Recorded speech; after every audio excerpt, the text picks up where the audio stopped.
By the sign of the Holy Cross, deliver us from all evil. In the name of the Father, and of the Son, and of the Holy Ghost. Amen.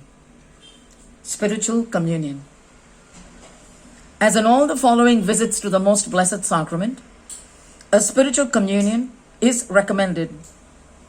It will be well to explain what it is and the great advantages which result from its practice. A spiritual communion, according to St. Thomas, consists in an ardent desire to receive Jesus in the Most Holy Sacrament and in lovingly embracing Him as if we had actually received Him. How pleasing these spiritual communions are to God, and the many graces which He bestows through their means was manifested by our Lord Himself to Sister Paula Maresca, the foundress of the convent of St. Catherine of Siena in Naples, when, as it is related in her life, He showed her two precious vessels, the one of gold, the other of silver.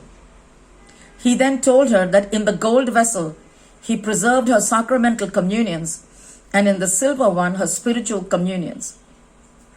He also told Blessed Jane of the Cross that each time that she communicated spiritually, she received a grace of the same kind as the one which she received when she really communicated. Above all, it will suffice us to know that the Holy Council of Trent greatly praises spiritual communions and encourages the faithful to their practice. Hence, all devout souls are accustomed often to practice this holy exercise of spiritual communion.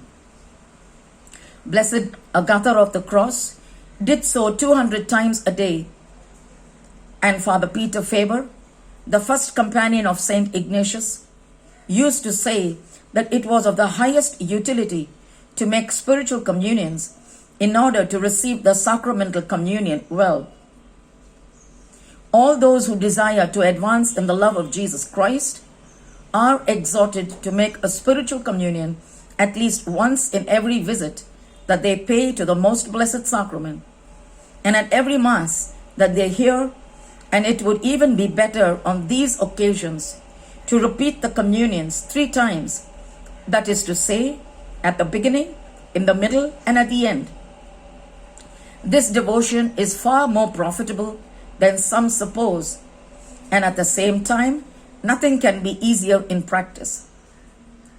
The above-named Blessed Jane of the Cross used to say that a spiritual communion can be made without anyone remarking it, without being fasting, without the permission of our director, and that we can make it at any time we please. An act of love does all.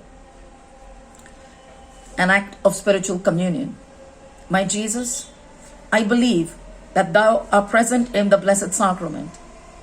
I love Thee above all things, and I desire Thee in my soul. Since I cannot now receive Thee sacramentally, come at least spiritually into my heart. As though Thou were already there, I embrace Thee and unite myself wholly to Thee. Permit not that I should ever be separated from Thee. Amen. In the name of the Father, and of the Son, and of the Holy Ghost. Amen.